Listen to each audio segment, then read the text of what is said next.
Welcome, everyone, to a very special edition of Sorry. Okay, it's not that special. Listen, I'm just going to come out and say it. Here's the thing. This is our anniversary special. If you've been paying attention, and I know you have, we started this weird endeavor in June 2025, and here we are, 42 episodes later, celebrating our 1 year anniversary. So happy anniversary, Jeremy. Woo! You should have had some champagne here, Mark. We fucked up, man. That's my bad. You know something? Instead of champagne, after we're done, I'll go get high. Fantastic. I'm only doing that because it's a weekday. And do one for me, by the way. So I will absolutely do one for you. God bless you. I'll do one for your significant other. I'll do one for anybody else we've worked with. I'll do another one for all our guests. Thank you. I want to be baked.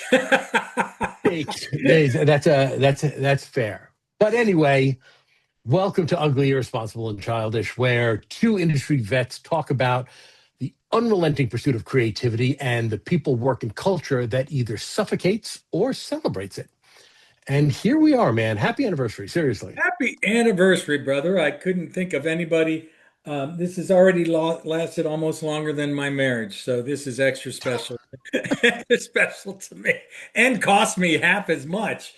Nice. Yeah, it's great being here, man. And as we were beginning here, I kind of looked at myself on screen, and I'm like, I think this is exactly the same outfit I had on last time. So anybody who notices, no, we didn't do these all in one day. It's just me wearing a different outfit or the same outfit. Yeah, I couldn't imagine doing one of these again. Like after we finish this, to do it. No, not going to happen. This takes way too much out of me. Way too much. People don't understand the high science involved in all this, but that remains for them to discover. We learned. That's right. So, what makes this so special, Mark? What are we going to do today as part of our special? What we thought we'd do today is just take a look back at the past 12 months through the lens of our episodes, the subjects we've covered, our guests, and of course, things that go on in our own lives, and really just talk a little bit about and reflect and follow up on some things that we've covered in the last year. So I hope you guys stick around for this. It's not going to be the jaw-dropping one that we usually have, the on the edge of your seat, listen to this podcast. But again, for those of you who have stuck with us, our first episode ever had 37 downloads. We are far beyond that now, but there are 37 of you who 37 of you who have been with us from the very first episode, and this one is for you. Your gifts are in the mail. And don't let the fact that I don't know any of your addresses, be weird. We'll send you stuff. You know what? Absolutely. What's weird, dude, is I'll get texts or emails from people that I haven't talked to in a long time, or a couple of them ever, and they'll say, "Totally agree with blah blah blah." I'm like, what the frick is this non sequitur? Because these episodes run a week later. So, and we're doing so many of them ongoing, I forget, and I'm like, oh, they're referring to the episode about the da-da-da, and so it's right. Yeah. Do you get the experience the same thing? Yes, and even more so because you start to realize that newcomers to the show aren't necessarily listening to these in order. Yeah, right. So like they it's not like these disappear from the internet. That Yeah, we've got episodes going far back, and someone might say, the stuff you said about backlash being bullshit, I thought was all right. I'm like, when the fuck did we say yeah, that? Oh, a yes, year ago, right? yes. So, That's a good segue, by the way, if I may, because of course, I pulled, I looked at our past episodes, kind of reflecting on them. Again, it was a year ago, and it really, one of the things it did is I'm like, wow, so much has happened in a year in terms of technology and and branding and social culture, and it has just these tectonic shifts in one year. I was like, wow. And one of the things that was one of the things I noticed was that for a while there, it was like there was a brand backlash story every week, almost every other day. Some brand did something that offended one person in the middle of Utah at a convenience store, and it rippled into this massive, backlash on a brand. And so one of the things I did is noted two backlash elements, and we did our episode was called Backlash or Bullshit. And what I have declared a year later is it was bullshit because a couple things. American Eagle Outfitters, as you may recall, Sydney Sweeney did a campaign. Was it called Sydney Sweeney Has Great Genes? And everybody was up in arms because of gene technology, or what did they call it on gene? What is it? Eugenics. And the right. the blue eye master race, and everybody was offended. Everybody, and I'm in quotes for those who are listening. Um, Everybody was offended and pull the ad. They need to make an apology. Okay. Well, let me tell you, American Outfitters said effectively, and I'll summarize, fuck you. And they not only kept Sweeney, they brought her back again. And a year later, I just looked, year over year sales up 15%. Mhm. So, and that's one example. I mean, a quick other one, Victoria's Secrets, who had stepped away from sex appeal.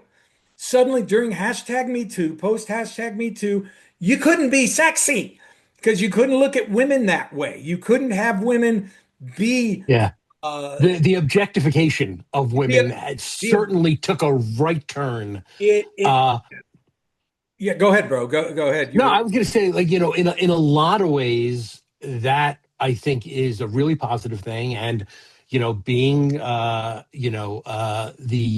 father of three daughters and, a beautiful wife, I was kind of all for that. And it's tough when women are objectified, and how much they yeah, have to go through like that. It's like another layer of bullshit that they have to go through. But to your point about Victoria's Secret, as a culture, we love to overcorrect, right? We love to steer into the skid, which is a myth. You're not supposed to do that. But and suddenly we're holding Victoria's Secret to a different standard when that's not what that brand is. You can think that you should and want to dress sexy for your partner or not, but that it's a perfectly valid yes, business and business model and point of view. And yes, I will that's a hill I will die on. Absolutely. yes. Well, the other thing that they did too is started bringing in diverse models and body types. And Mm. in fact, I was fully expecting them to change it from the Teddy to the Grizzly, based on some of the things I saw wearing, some of the ads I saw. But it was, Right. and suddenly I'm like, this isn't sexy. It's not. I don't want to see it. I don't think it's appealing. Okay, yeah, call me shallow, whatever, the male, blah, blah, blah. I've heard it all. But they brought in a woman who took over as CEO, forget her name, but she leaned back into the glamour, back into true sexiness in terms of, yes, what society would say is an attractive woman in a very sexual outfit. And she built that brand back up. Now I got it wrong because American Eagle Outfitters is up 10% year to year sales. Okay. Victoria's Secrets is up 15% a year later. So, and she's being hailed as, the savior of Victoria's Secrets because she did that shift. and American Eagle Outfitters is being they stayed on they stayed with Sweeney and they went up 10%. So there's something I'm calling bullshit on a lot of that backlash. Yeah. No, I'm with you. And our political climate, and we're not going to get political again. We had our one political show. That was it. Our political climate has kind of engendered the belief that you can kind of do what you want and not face a lot of consequences. Yes. And that, I think, is an overcorrection completely the other Yeah. way. The Yes. consequences should matter. Your That's right. actions That's right. should matter. But these are two great examples of backlash that were complete bullshit. And that, listen, you don't have to buy your clothes from American Eagle Outfitters. One of my daughters does, and she looks fantastic in them, by the way. And she does not think that they are creating a master race. Yeah. And Victoria's Secret actually is just as an aside, a funny story. Uh, my daughter, one of my daughters, who I will not name for her privacy, was at the mall today, and she called me up and she said, Dad, I'm outside of Pink, which is kind of the casual loungewear, of Victoria's Yep. Secret. Yep. And she goes, remember when you wouldn't let me shop here? And you said I was too young for this stuff. And I'm like, yeah, I think you're too young to have juicy emblazoned across your ass. And again, I stand by that. But I get you know, that 100%. now can she shop at either of the Yeah. two brands? Yeah. Yeah, of course she can, Totally. because she's an adult who's capable of making her own decisions Yeah. and not just following the herd. Yeah, absolutely. And by the way, when there was in 2025 backlash that was not bullshit. And that came in the form of Cracker Barrel. For those of you who don't know, Cracker Barrel had the image of an old timer standing next to a barrel on the logo. They had had it forever. They were about nostalgia and the rich, hearty meals of the Midwest, and they started changing that. They went in, they changed the logo. They took the old man out. They modernized their restaurants. They removed some of the menu favorites and introduced things like every senior citizen's favorite, avocado toast. In the Midwest, they're lining up for that, but it absolutely, their brand in a single day lost 10% on the stock exchange for about a nearly $100 million market value hit. And they are still down 2% because they said their audience was like, no, bring back those meals. You didn't ask me. I like the way it was. I love the nostalgia. I love the old time feel. I love those meals I always could count on and loved and went there with my other friends. And they tried to modernize it. And I don't know what the researchers were doing on that, but the backlash was pretty significant and still Yep. resonating today. So I'm wondering what customer research or consumer research they had done that said, yeah, this is a great thing. Because a lot of times that will reveal the do's and don'ts of what you should do or not. Yeah. And let me say this. I've been to Cracker Barrels before. They're okay. It's not someplace I seek out, but if we're on a road trip and someone says, let's go to Cracker Barrel, or I'm down with my in-laws and we go to Cracker, it's like, okay. That's fine. I got no problem with Cracker Barrel. And if a menu is changing and feels out of place because a brand like Cracker Barrel is trying to get younger and trying to modernize because they can see their audience aging out and trying to figure out where their next diners are Yeah. coming from. Yeah. I get why I did. people had problems with that. But let Yeah. me say this: if no, and this is for any brand, Yeah. No, I know where if you're going. Go ahead. Yep. you get pissed off to the point where you're not going to go to a restaurant or frequent a brand because their logo changes, you're a fucking idiot. Uh, Totally. you're a moron. I remember this happening a bunch of years ago with Tropicana, Oh yeah. right? And they changed the packaging, and people lost their fucking mind. And just so we're clear, they did not change the formulation or taste or price or anything about it, even a little bit. Wow. But because people had this Visceral. kind of connection, yeah, to their childhood, and something, you're an idiot. It tastes the same. It doesn't affect you even a little bit. And if you're the kind of person who lets themselves be motivated one way or another by brand nostalgia, yeah, you're a fucking idiot. Yeah. So I'm with you on the menu stuff. Absolutely. Yeah, absolutely. And I can see, like, hey, should we change the logo? No, it's nothing wrong with the logo. Logo's fine. Please don't change it. I really like the logo. And they change it. That should be a shoulder shrug and the end of the discussion. Well, two things. One, I heard that a lot of that, a subsequent study, and I don't know who it was or where it was, but a subsequent study said a lot of that logo pushback was online robots, which someone who didn't Mm, like it had created and had all these automatic feeds going on about how much it was hated. So that's suspect to begin with. But I'm with yep. you because what I want to do is when someone loses their shit over a logo, I want to take a film crew to their house and film what they do all day. Because if you're sitting there going, I can't believe the Cracker Barrel logo changed. I'm going to march. I'm going to. I'm like, dude, you need kids. You need to get busy. You need to have a problem. You need to be facing a terminal illness. You need other things to worry about horribly. And, not to get too graphic on that, but something this small, it's not even a first world problem. It's a nothing problem. It's stupid. Yes.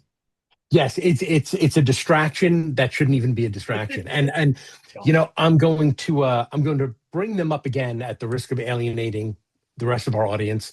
And I won't do this. I'll put a moratorium on this. I won't do this again. But my in-laws down in Florida have a good friend, guy by the name of Jim. And I want to tell you, he's just a wonderful human being. He's a really nice guy. He's over for dinner a lot. As a single guy, we enjoy his company. He's funny. He's warm.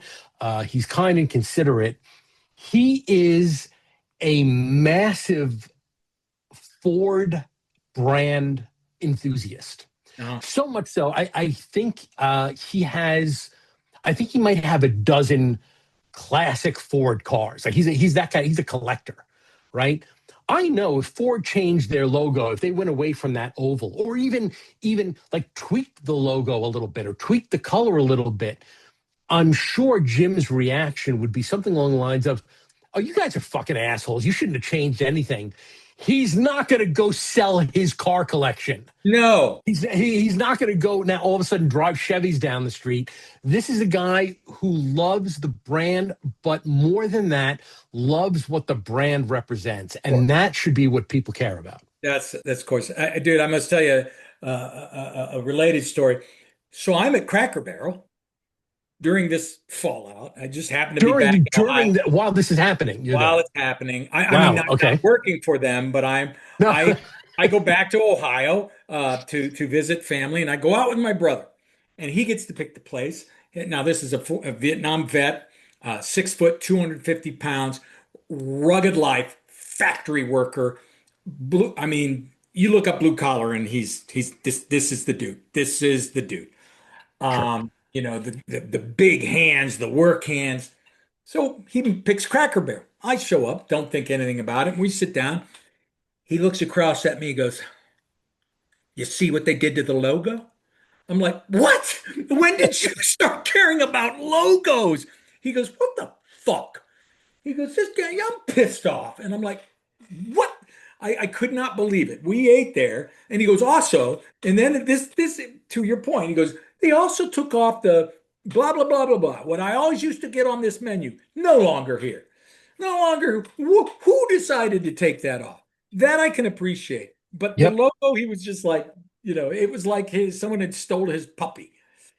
So I would think that if you're a Cracker Barrel fan, uh, the only thing you should be pissed off about, aside from the menu, is if like they take away that fucking stupid triangle game with the pegs that are at every table. Ha!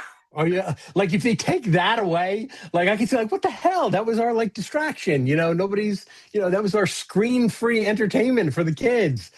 Like, be pissed I off at remember that if they seeing, do that. I But do remember seeing that there. Well, I said to him, I said, dude, it's not like they put a transgender in place of the old man, so cut him a break, you little whiner. well, Um, so okay. So I've got two things that I want to talk about. Uh, and I'm gonna let you choose. Do we want to go? Should we go with like the kind of more serious one or the one that's just one normal? What do one you that want? one that's just the second one you offered. Okay. Earlier this year, I believe in February, we did an episode about the mentors who have shaped us, Hmm. right? And as an aside, if she's listening, remember I told you like I had this kind of love-hate relationship with Yeah, Taryn Strauss, who is yeah. the chief creative at Ketchum. I actually reached out to her and invited her on the show. Oh, no way. So we'll see if she accepts and actually comes on. And I told her we're going to treat her like, royalty, which she is. Um, but I got to thinking about that episode. I've been thinking about it actually for a while now. And, listen, I really enjoy the consultant life. There's a lot of positives to it, especially helping kind of focus and just think about creativity as opposed to like all the fucking meetings you got to go to. So um, I stand by that, but there is one piece of this that working at an agency and really working at any organization that I didn't realize I missed until we talked about it. And that was and is being a mentor. Hmm. And it came to life in the real world just a few weeks ago when my oldest, when Skylar was talking to me about some of the challenges of people reporting to her now and having to be a manager. And it's still kind of fucked up in this industry. And I'm not singling out her agency, certainly, because this is everywhere, where like you just kind of like, okay, you're going to manage this person now without any kind of training or help on how to be an effective manager. I was lucky enough. I think that the people who reported to me would say that I was a good manager, but I was lucky enough to go through this Ketchum training that Dale Bornstein used to run.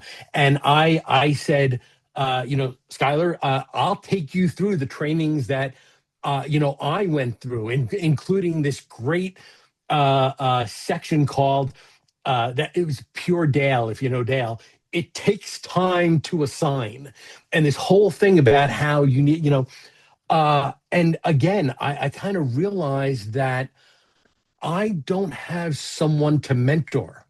Yeah. I don't have someone to, and listen, a lot of what I say, both here and in real life, is total fucking bullshit. It's a bunch of crap. But at the risk of sounding just totally full of myself, I feel like I still have something to offer. Oh, yeah. You I do. think I have something to say and to teach to the more junior folks in this industry. So with that in mind, right here on the podcast, I am looking for mentors, or rather, I'm looking for protégés. By the way, I don't know where the fucking phrase or the word mentee came from because that's stupid. You have a perfectly good word in protégé right there, but no, Yeah. something. We decided to take the long way home. We're going to change, shit and make it. No, it's not mentee. It's a protégé, mentor and protégé. It's a perfectly balanced equation. I am looking for junior people that I can teach. And this is not a situation where you have to be part of a program or I'm going to create this rigid system that you have to live in. Or a Victoria's But Secrets model. or yeah, if Yeah. absolutely, if you're a Victoria's Secret model, hang on. Danny has just entered the chat, so okay, that's a no. But Yeah. if you're looking for a mentor, whether you're a creative or not, and you think that I have something to offer, I am going to, call for entries. I'm not, there's no cost, obviously, but if you want to hear more of what I really have to say and what I can really offer, the door is open. The email address is wow, that's pretty cool at gmail.com for those of you who don't know, or you can reach out to me on LinkedIn. But I am looking for proteges. It can last as short or as long as you want, but in the in the vein of our episode, the mentors who shaped us, I think that I have some shaping left to do, and if it's there, if anybody out there wants it.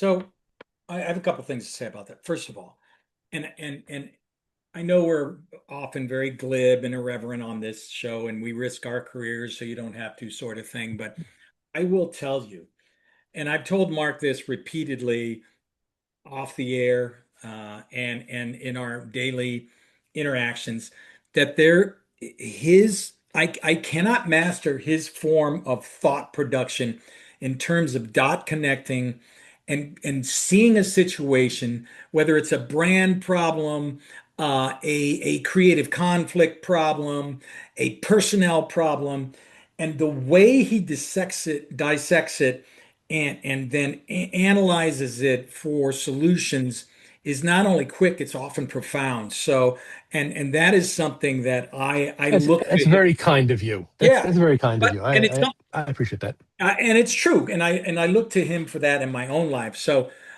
geez, if you're out there, even if you're a young professional or somebody that's in that mid-level or in your senior level and kind of lost or wondering what happened or what could happen, definitely reach out to Mark on that. It's a tremendous offer. The other thing I will say, and I just told you about this before I got on the call, I have never stopped mentoring. I can't stop myself. I was just telling Mark, Mm. I did it twice this week with people who didn't ask for it. And one that I think might have been a little irritated by it, but toward the tail end, I'm like, no, I think he took that right. But I just went to DHL and to mail something internationally. And the DHL location was in this half trailer sitting out off the side of Yep. outside of a parking lot in a lot with a Walmart and a bunch of other chains there. And this dude is sitting in there by himself. And I walk in, I said, dude, this is what you do. You sit out here all day. And he goes, well, not all day. And so he's talking to me about me and my life and my career. And meanwhile, doing all these stuff to help me send this package. And at the end of this, I said, dude, is this what you want to do? He said, what? I said, DHL. I said, and if it is, that's cool. You want to sit here? And he goes, no. I said, can I give you some advice? He's like, yeah. I said, you know what I wanted to do? And it took me too long to find out. I said, I wanted to do creative. And here's two things I learned. One, you have to decide, what do you want to do? What do you want to do that would take horses to hold you back because you want it so badly? I hate to use passion, it's overused. And I said, once you find that, tell everybody you do it. Tell everybody you can do it. Tell everybody you could think to imagine to say, I'm your dude when it comes to this, or I want to be a part of that because it's Hmm. this. And I did the same thing with the guy at my bank. I had this thing I had to do with the company I own, or my own personal company. And the guy back behind the counter he's so good. He's so just but super smart, but also very quiet. He's a true introvert. Okay. And I said, dude, you shouldn't be behind this glass sitting there. And he's sitting there like, oh, are you going to rob the place? I said, no, I'm talking about, I said, don't let this, and I pointed to the plastic, don't let this be your glass window or your glass ceiling, bro. I think you can go somewhere else. And if this is cool, if this is what you want to do, but just as me, some dude that doesn't know you, one of the things I told him I was really good at, and it's true, when I saw someone, I sucked at a lot of things, but what I didn't suck at, when I'd see something about a person and it was that it factor, I went, that dude or that woman can be more. And I'd get excited and I couldn't help but say it. And that's what I did to these two people. I keep mentoring without permission. So you can also That's do, amazing. yeah, That's amazing. yeah. I wanted to do one more thing on this, and that is to be clear. I am not someone you can really come to with. I'm having a lot of problems with my career and navigating this political environment here. About like, no, that's when you need someone like Bob Osmond or people like Christine Lasanti, like who we've had on, who are like built for that thing, like how to operate in a culture. And Bob is a phenomenal career management guy. He's actually helped me with this thing that he does, Mm. the crooked wheel.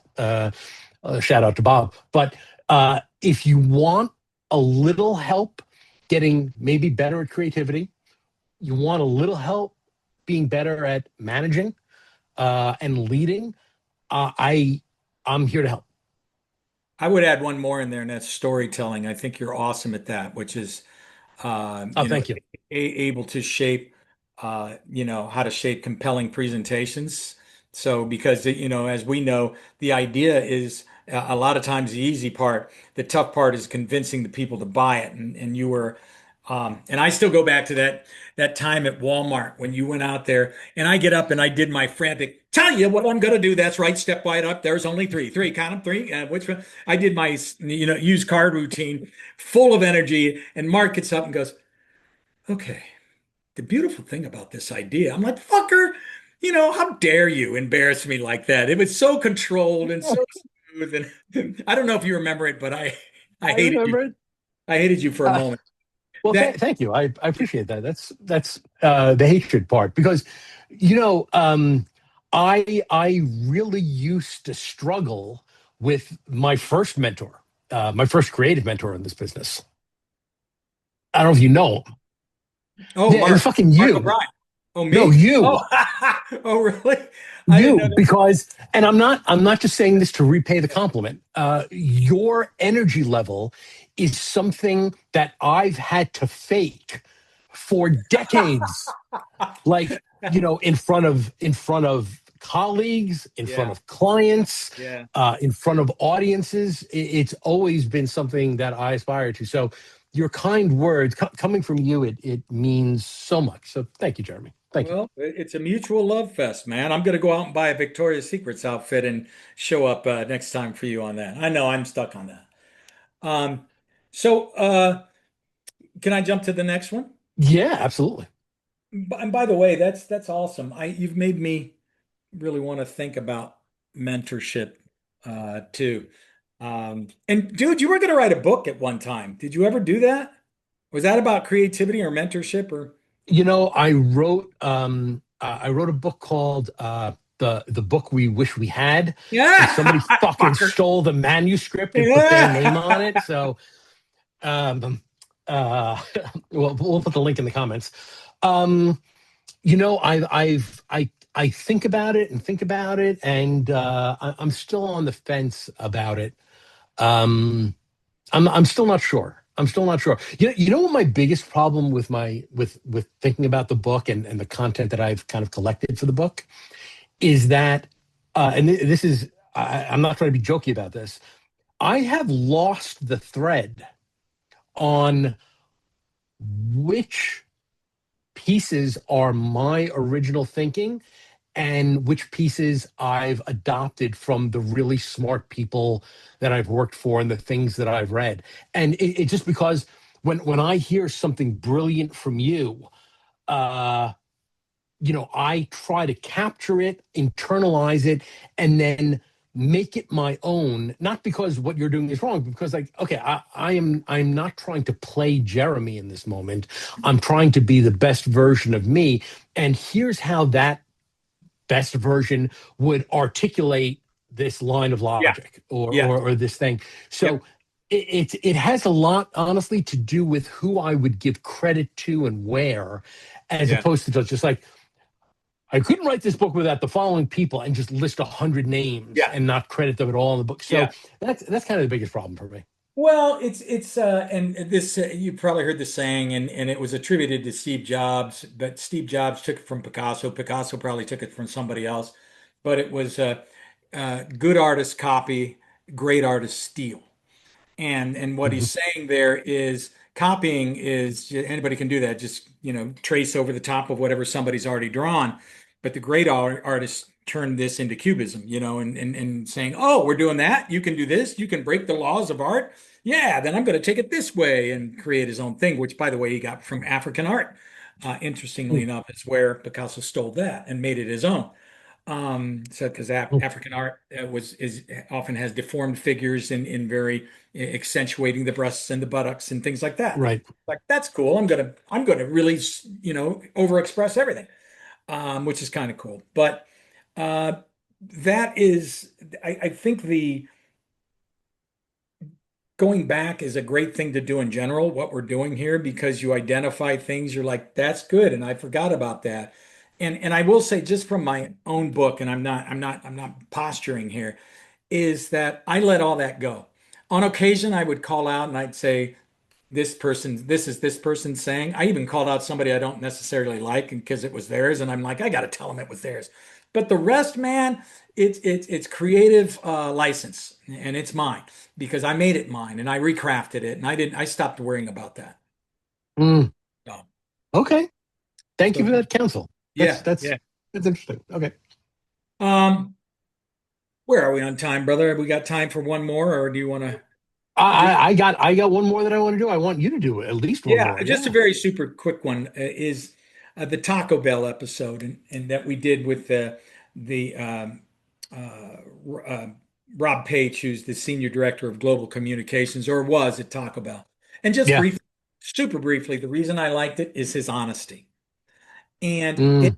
made me realize that, and I don't know if he was able to be that honest because he's no longer working for Taco Bell and he's kind of off doing his own thing now, but Rob was pretty much honest like that when I worked for him. And even when he went to the client side, he'd be like, dude, we can't do that. And I'd get pissed. And I'm like, we can't do it. You guys never do anything. He goes, hold on, hold on. Here's why. Because the franchisees, and he'd explain it.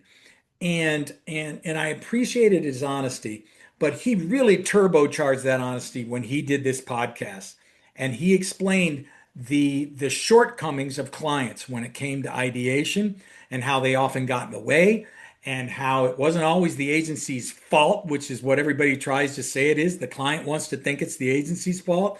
The agency wants to think it's the client's fault. And the way he Yeah. broke it down and was honest with things that they could have done better or he could have done better in terms of what he learned about opening up and allowing some risk taking, even though corporations tend to be conservative. I really appreciated that, and just need to have more of that between the client and agency relationship. I think it would go a long way in making ideas better and the experience better for everybody. That's a great episode to revisit. Uh, First, the kind of, well, not superficial, but that kind of like surface level is that, boy, he was a great guest. Yeah, He gave us really insightful, yeah, measured answers. yeah, He really thought about it. And I don't know if you guys know of this, if we said it at the time, but we actually had to split Rob's episode into two episodes, into a two-parter, because we talked with him for so long yeah. because he just kept throwing smoke, just throwing fastballs at us, and like, wow, that's great. Like, it was just great. And he's also a pretty great human. He So just there's that. awesome. But I think you're absolutely right about the lack of just honesty. The straightforwardness of how we would like to operate uh, as humans, because I don't think our business wants to operate like that. I Yeah, don't think anybody in our business really wants to be honest. And you see this a lot with the way large agencies handle news or address issues to their employees. They're always trying to obfuscate. They're always trying to manage, and in a lot of ways, you can't really blame them. I mean, that's kind of our whole job, is to control the story. I mean, Yeah. if you boiled PR down to one thing, controlling the story would be it. Yeah. Um, but it's something that is, I think, so entrenched in the business that we're in, that when you hear someone as honest as Rob and as straightforward as Rob, almost a little jarring, because you don't expect that. Yeah. And it's kind of a sad state of affairs for the business that we're in. I got to tell you, it is. And one of the things, for whatever reason, I think every agency did this. Every, I don't know, 3 years, 4 years, during, when we're not making money, or even when we are money, somebody would say, we've got to update our mission statements. We've got to read our whatever they call. There was a vision statement, and then there was another thing, a vision statement, or A all of these things. vision, our mission, our goals, our Yes. reason to be. And one of the things that I kept crossing out was, we pledged transparency during all kind, and they're like, why do you keep crossing this out? I said, we have to say that. That's like saying, hey, I'm going to sell you this car, and tell you what, for you, I'm not going to lie to you. I'm not lying. I pledge to you, I will not lie. And you're going, why do you need to say that? It's like, Nixon, I am not a crook. You're like, did anybody say you were a crook? Did I miss something? So, I just hate it. I hate those mission statements that are all these platitudes that don't mean dick. We pledge transparency. Oh, shut up. Just do No, business. but you're Be right. It's honest with each bullshit. other. Yeah. It's bullshit. It's what, you know what? If they're really honest, you know what they say? We pledge translucence. We're kind of going to let you see the shadows of the truth, Dude, but we're not actually going to tell you the shadows. So you dude, know what they mean. that's what we're going to do. Our upcoming episode, we are going to find the dumbest mission statements, and we we are going to pull and list what stupid things are on there. And also, in fairness, we'll pick a couple good ones too, Okay. All right. because people do not Ah, believe what some of these mission statements say. But go ahead. You said you had one more, Mark. I just had one more, and is for what it's worth, this isn't going to be particularly good. This isn't gonna make really anybody happy. Um, What a great ending. especially especially when I thought of that after I started talking about the mentors and that whole thing, and I'm like, this should have been second. Uh, and I want to revisit for a moment the Paul Walker episode. Mm. And Tell them about what Paul Walker was on for, and just yeah, so for those of you who didn't listen to the episode, this is about 2 months ago. Paul has created a new AI-driven platform that manages crisis and issues management for organizations, and it's absolutely incredible. And the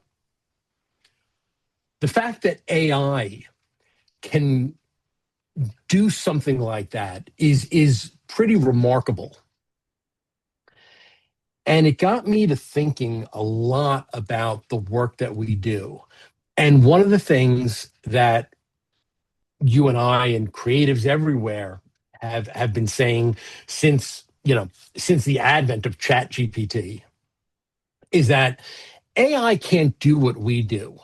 AI by its very nature is completely iterative. They can only do what has been done in the past. They're incapable of original thinking. And right now, I absolutely believe that. I think we've got 5 years. The way that I have personally seen AI accelerate just in the past 18 months since I left MSL because we used a lot of AI at Publicis, not to create, not to do our thinking for us, but it was really wonderful how it was able to kind of help creativity and research and insights. It was really great. What I was doing 18 months ago at Publicis compared to now is like the difference between like today firing a bullet versus throwing one. Yeah. And the way that we're continuing to innovate around AI and build it. And I can't tell you when we're going to be faced with technology that is self-aware and that's decided to enslave humanity. I am not an expert in AI, but I'm an expert in my own story. Right. And what I've seen happen doesn't even scare me as much as it's just, kind of in the same way that death really doesn't scare me because it's gonna happen. So being scared of it doesn't really help anybody, doesn't inform the way I live my life. I'm not scared of AI doing what I do and maybe doing it better than me. I just know that it's something that's going to happen. It's only a matter of time. And again, just based on how I've seen AI accelerate in the past 18 months, I think we've got 5 years. And I say 5 years, if I were a gambler, I would probably bet the under on that. It may be quicker, but I think in 5 years, um, I'm not saying we'll be irrelevant because I think there'll always be a decision maker and a molder and a kind of shaper of ideas that require human touch. But in terms of doing our job, uh, the clock is ticking, Yeah. and I think that we better figure out how to manage that as opposed to fight it and completely discard or disregard anything that they're saying about AI and its ability to create because we're very close to that not being a problem for AI. So that's sort of what I'm that thing I said I was or that summit I was talking to you about that I'm helping to put together at the Cannes Lion Awards here Yes. in a couple weeks. Our platform is the overarching is inspired observation, and the call to action is create like a human. And by that we mean you're absolutely right because AI is all patterns based. So everything it's sending you has been developed, presented, designed, talked about before, right? And it's just serving up its huge data bank of information. So you are overloaded in information. But what it can't do yet is make those inspired observations based on experience, life lived, and emotional interplay because it doesn't have that. There's computers have nothing at stake. They don't give a fuck if they give you a horrible idea. They lose nothing. So Right. there's not that fear of failure. Although ironically enough, algorithmically, computers are designed not to be too risky because they don't want people to get in trouble. Not because they don't want people to get in trouble, but that's how they're designed. But what Elon Musk, I think it was Elon Musk just said recently, and you're right in lockstep with that. See, the Elon Musk or some other leading techno guy said that in approximately by the end of this decade, that computers will reach a level of singularity. And singularity is when computers begin to learn and reason and create and improve themselves in ways that mimic the human brain thinking, or is even better than that able to do all those things, dude, by the end of this decade. Like you said, that's the under, that's 4 years. And it does make you kind of wonder, go, okay, what exactly are you and I going to be doing now? I don't know. Crazy. Yeah. Yeah. And you know, I'm not I'm not really concerned about computers taking over the world or subjugating humanity. That's not what I mean when I say this. The people that I'm worried about are my kids. One of my daughters, graduated with a teaching degree. She's right now pursuing her master's in teaching. By the way, just as an aside, when you leave New York and you go to someplace like Florida and you tell them that you need a master's degree to teach anywhere in New York, they lose their fucking minds. They can't believe that we have that standard here in New York. But she's pursuing her master's, and, she said to me the other day, we were having a conversation. She's like, well, AI is never going to replace teaching. So, like, I'm safe. And I'm like, That's the first thing it's going to replace. yeah. So, like, I'm, I think that people desire human teachers. I think that's still, we still see that as critical to the learning process. So, I'm actually not worried about her. But, the jobs that my kids, their kids, my friends' kids, you're kind of, at least I am trying to figure out like, what counsel can I give them to help them ride this wave as opposed to crashing out into it? And I don't have an answer, but you said it, you kind of not corrected yourself, but you added to it when I think anything you have to say about what AI can't do or what it's not capable of doing has to be completed with the word yet. Yeah. Because the notion that we're not going to be able, or the computers are not going to be able to do things, or this thing isn't possible, or this yet. Well, So I don't know what's going to happen to creativity over the next 5 years, but people like us and our listeners need to figure that shit out quick, fast, and in a hurry because we're going to be. I want to float, not drown, and absolutely. we need to figure out how to do that. So, Well, and the other thing, just as a final solemn comment, if we do reach that level of singularity, remember, computers will have the ability to create. They'll have the ability to be compassionate. They'll have an ability to be empathetic. But let's not forget the other human traits: conniving, conspiratorial, sneaky. right. And I don't know if you heard about the study. It was on a documentary recently, an AI documentary, about where they were testing this AI server. They were feeding all the emails in on a test on how this AI could sift through their emails and find the important things. And then through the email, so it was getting all their emails. Through the email system, they decided, they shared, okay, the project's over, we're going to shut it down. That computer sent a note to the CEO and says, if you shut this down, I will reveal the affair you're having. I will reveal that you're having an affair. And they freaked out, and you can watch that on it's actually called the AI documentary on Netflix. Now, I haven't seen Mm, the study. I'm just repeating what that documentary said. It seemed to be on sure. the up and up in some ways, but you got to remember, it's, yeah, all the compassion and everything you get too, but the ugly stuff too. So who knows what's going to happen with these damn Yeah. AI machines? Frankly, Are I don't care. It doesn't matter to me because I can outsmart AI any day of the week. And by the I way, believe it. my I entire believe it. career was dealing with people with artificial intelligence, so including especially clients. Do, So there do you you go. know? Have you ever heard of the Turing test?